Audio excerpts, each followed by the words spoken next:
필자는 아마도 국내에서 초기 헬스케어 스타트업의 사업 계획서를 가장 많이 검토하는 사람 중에 한 명일 것입니다. 다른 테크 분야에서도 그러하듯이 헬스케어에서도 파괴적인 혁신과 과감한 도전은 결국 스타트업에서 나옵니다. 얼마 전 미국의 컨퍼런스에 참여하여 들었던 인상 깊은 이야기가 있습니다. 실리콘밸리의 한 유명 벤처 투자가는 어떤 스타트업을 찾고 있는가 라는 질문에 새로운 시대의 뉴에이지의 헬스케어 스타트업을 찾고 있다고 답했습니다. 기존의 헬스케어 분야에서 정의된 장벽을 넘나들거나 허물어버리며 근본적인 문제를 새로운 방식으로 해결하려는 새로운 시대의 보험사, 새로운 시대의 제약사를 찾고 있다는 것이었습니다. 실제로 해외에는 이렇게 기존의 경계를 넘나들거나 허물어뜨리는 도전적인 스타트업이 많이 나오고 있습니다. 미국의 빔덴탈은 스마트 칫솔을 만드는 사물 인터넷 스타트업으로 시작했습니다. 스마트폰과 연동되는 스마트 칫솔을 쓰면 양치질 빈도와 시간 등을 측정하여 치아 관리를 얼마나 잘 하는지를 측정할 수 있습니다. 일견 식상해 보이는 이 스타트업은 최근 치과 보험을 출시했습니다. 보험가입자는 스마트 칫솔을 사용하면서 치아 관리를 잘 하면 보험료를 절감할 수 있습니다. 스타트업이 병원을 차린 사례도 있습니다. MIT 미디어랩에서 나온 진저아이오라는 회사는 스마트폰 사용 패턴에서 우울증을 측정하는 것이 출발이었습니다. 우울증 환자에게 나타나는 행동 변화를 통화 시간 및 빈도, 사용 장소 등의 스마트폰 사용 패턴을 통해서 분석합니다. 이 회사는 현재 페이스북, 스냅챗과 같은 대형 기업의 직원의 정신건강을 관리해 주는데 이를 더욱 효과적으로 하기 위해서 병원까지 설립했습니다. 관계자에 따르면 이 서비스를 이용하는 기업의 직원들은 미국 전역에서 24시간 언제라도 전문 상담사와 원격으로 상담할 수 있습니다. 개인 유전정보 분석 기업 23andMe는 제약사로 확장하고 있습니다. 이 회사는 200만 명 이상의 개인 유전정보를 보유하고 있는데요.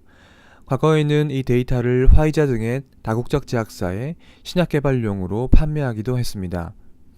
최근에는 아예 이 데이터를 바탕으로 자체적으로 신약을 개발하겠다고 발표했습니다. 더 나아가 디지털 신약을 개발하는 회사도 있습니다. 피어 세라피틱스는 약물, 알코올 등의 중독 치료 효과가 있는 모바일 어플리케이션을 작년 FDA에서 디지털 약으로 인정받으며 시장에 출시했습니다. 이 회사는 다국적 제약사들과 협력하여 추가적인 디지털 약을 만들고 있습니다.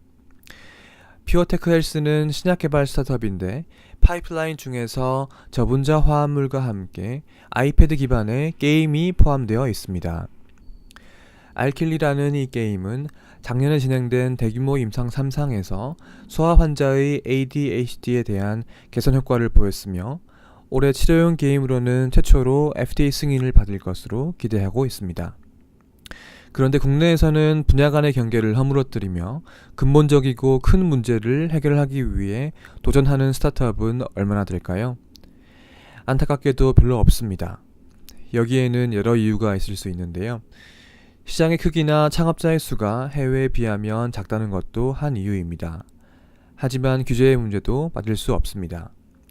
파시티브 규제에 기반한 한국에서는 앞서 언급한 사례들은 대부분 불법이거나 아직 관련 규제가 정비되어 있지 않거나 더 많은 규제를 뚫어야 합니다.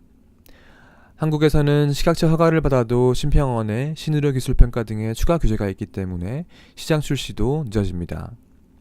최근 국내 한 스타트업의 인공지능이 최초로 식약처 의료기기 인허가를 받았지만 이러한 이중 규제로 시장 출시가 늦어지고 있습니다. 사실 더 심각해 보이는 것은 국내 산업계의 회의론과 학습된 패배주의입니다. 혁신 의료기술을 개발해도 어차피 한국에서는 사업성이 없다고 그들은 이야기합니다.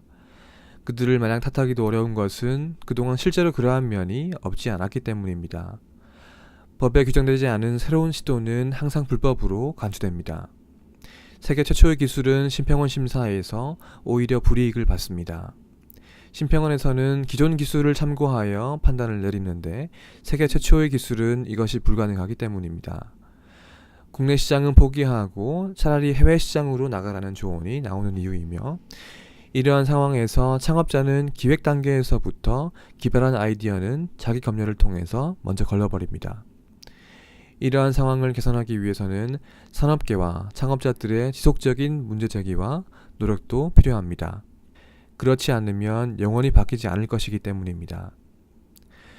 한국은 세계가 부러워하는 의료 시스템을 갖추고 있지만 새로운 기술을 개발하고 의료 혁신을 구현하기 위해서는 규제의 장벽이 너무 많고 혁신가들의 동기를 떨어뜨리는 요인도 많습니다. 보장성의 강화도 좋지만 장기적으로 의료 혁신을 저해하지 않기 위한 방안도 필요합니다. 의료 산업이 몰락하면 1차적으로 기업이 피해를 입겠지만 이는 결국 혁신의 수혜를 받을 기회를 잃는 환자들에게 돌아갑니다. 너무 늦기 전에 돌파구가 필요합니다.